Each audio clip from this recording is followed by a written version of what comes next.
ரஷ்யாவின் தலைநகர் மாஸ்கோவிலிருந்து அதனுடைய தீபகற்ப பகுதியான கம்சட்கா தீபகற்பம் வரை எங்கு நோக்கிலும் வெண்படலம் போர்த்திய காட்சிகள் தான் தற்போது நாம் பார்த்துக் கொண்டிருப்பது. நமக்கு பிரத்யேகமாக ஏனைய ராய்ட்டர்ஸ் மூலமாக கிடைத்த காட்சிகள். தற்போது பார்க்கலாம் எந்த அளவுக்கு ரஷ்யாவிலே பனி படர்ந்திருக்கிறது என்று. வாகனங்களும் வெள்ளை பனி போர்த்தது போல் சென்று கொண்டிருக்கின்றன. சாலைகளிலும் எங்கு நோக்கிலும் வெண்பனிதான். வீடுகள் ஒட்டுமொத்தமாக ரஷ்யாவின் மாஸ்கோ நகரம், மாஸ்கோ தலைநகரம் கிட்டத்தட்ட 1,30,00,000 பேர் வசிக்கின்ற ஒரு பெரிய மாநகரம், உலகின் மிகப்பெரிய மாநகரங்களில் ஒன்று. இந்த மாநகரத்திலே கடந்த 200 ஆண்டுகளில் இதுவரை இப்படி ஒரு பனியை பார்த்ததில்லை என்று கூறும் கிட்டத்தட்ட 3 அடி உயரத்திற்கு பனிக்கட்டிகள் பல இடங்களிலே பனி படலம் காணப்படுகிறது என்பதுதான் தற்போது அங்கிருந்து வரும் தகவல். பாருங்கள், இந்த காட்சிகளை பார்க்கும் போதே நம்மால் உணர முடிகிறது எந்த அளவுக்கு பனி மலைகள், திடீர்னு பனிமலைகள் போல் பனி குன்றுகள் என்றதான், மலைகள் என்பதை விட பனி குன்றுகளாக பல இடங்களிலே இந்த குவிந்து காணப்படுகிறது ரஷ்யாவின் பல பகுதிகளில். குறிப்பாக நாமெல்லாம் வரலாறிலே படித்திருப்போம், 2ஆம் உலகப் போரின் போது ஜெர்மனிய படைகள் ஆக்ரோஷமாக உலகின் பல பகுதிகளை வென்று கொண்டிருந்த போது ரஷ்யாவின் சென்ற போது அவர்கள் விழுந்து போனார்கள். அதற்கு அடிப்படை காரணமே ரஷ்யாவின் குளிர். ரஷ்யாவின் ஆயுதங்கள் ஜெர்மனியர்களை தோற்கடிக்கவில்லை, ரஷ்யாவின் குளிர்தான் தோற்கடித்தது என்று 2வது உலகப் போரின் போது ஜெர்மனியின் வீழ்ச்சிக்கு அடிப்படை காரணமே ரஷ்யாவின் குளிர் பகுதியிலே சென்று குளிர்காலத்திலே சென்று அந்த குளிர்காலத்திலே மாட்டிக்கொண்டார்கள் ஜெர்மானியர்கள். உரிய உடைகள் இன்றி அவர்களால் உயிர் வாழ முடியாமல் பலர் குளிருக்கு பலியாகி போனார்கள். அதனால்தான் ஜெர்மனி தோல்வியடைந்தது என்றெல்லாம் கூறுவார்கள். உண்மையிலேயே அந்த பனி எப்படி இருந்திருக்கும் என்பதை நம்மில் பலர் பார்த்திருக்க முடியாது. அப்படிப்பட்டவர்கள் பார்ப்பதற்காக தான் இந்த காட்சிகளை தற்போது பார்த்துக் கொண்டிருக்கிறோம். ரஷ்யாவின் மிக முக்கியமான சதுக்கம், செஞ்சதுக்கம் பக்கத்திலே உள்ள காட்சிகள் இவை.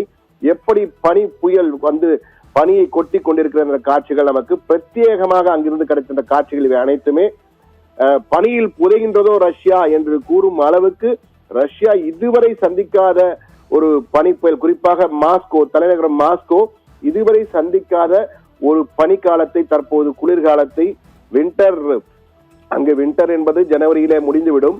ஆனால் ஜனவரி இறுதியாகியும் இன்னும் பனிக்காலம் அதிகமாகி கொண்டே இருக்கிறது. அதே போன்று பனி பெய்தலும் அதிகமாகி கொண்டிருப்பதை நம்மால் உணர முடிகிறது.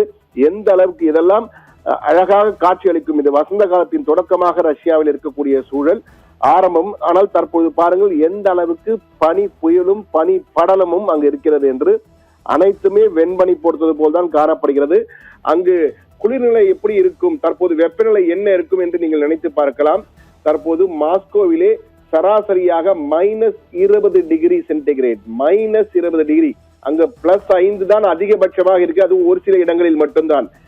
கிழக்கு மேற்கு பகுதிகளில், குறிப்பாக மாஸ்கோவை சுற்றியுள்ள பகுதிகள் அனைத்துமே மைனஸில் தான் இருக்கிறது, -டிகிரி சென்டிகிரேட் தான் இருக்கிறது. எனவே எந்த அளவுக்கு குளிர் இருக்கும் என்று பாருங்கள். அங்கு அதிகபட்ச இப்போது வெப்பநிலை 5 டிகிரி செல்சியஸ். அதெல்லாம் சென்னையெல்லாம் வந்ததே கிடையாது 5 டிகிரி செல்சியஸ் என்று. எனவே எந்த அளவுக்கு குளிர், நடுநடுங்க வைக்கும் குளிர், ரஷ்யர்கள் நடுங்கிக் கொண்டிருக்கிறார்கள் குளிரிலே என்றுதான் கூற வேண்டும்.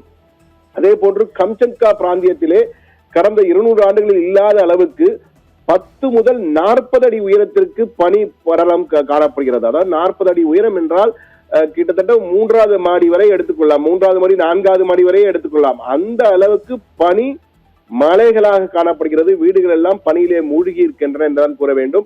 மிக முக்கியமாக பல குடியிருப்புகள், கார்கள் பனியில் மூழ்கி போக்குவரத்து முடங்கி கம்சட்கா தீபகற்பத்திலே அவசர நிலையே பிரகடனம் செய்யப்பட்டிருக்கிறது.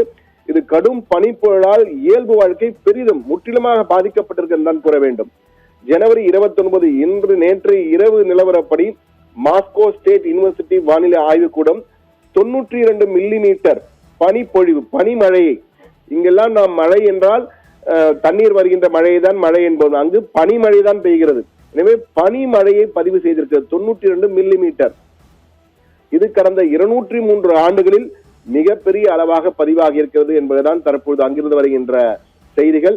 அதே போன்று கம்சட்கா தீபகற்பத்திலே 60 ஆண்டுகளில் இல்லாத அளவுக்கு 40 அடி உயரம் வரை பனி குவியல்கள் காணப்படுகின்றன. அந்த அளவுக்கு குடியிருப்புகளின் கூரை வரை பனி படர்ந்துள்ளதால் மக்கள் தங்கள் வீடுகளை விட்டு வெளியேற முடியாமல் பாதைகளை தோண்டி இருக்கிறார்கள். பாதைகளை அப்புறப்படுத்துவதே பெரிய வேலையாக அவர்களுக்கு எல்லாம் அமைந்து விட்டது என்றுதான் கூற வேண்டும்.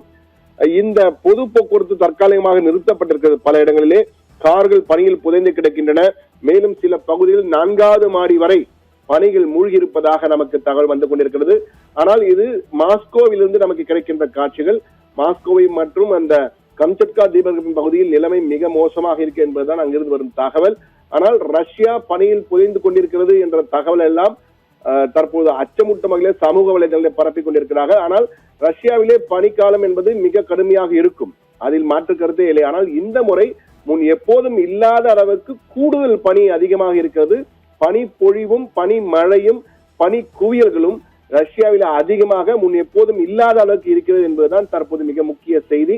ஆனால் அடுத்த மாதம் வரை, அடுத்த பிப்ரவரி 15ஆம் தேதி வரை இந்த காலநிலை தொடரும் என்றும் அதற்கு பிறகு சிறிது சிறிதாக வெப்பநிலை அதிகரித்து இந்த நிலை மாறும் என்றும் ரஷ்யாவின் வானிலை ஆய்வு மைய தகவல்கள் தெரிவிக்கின்றன.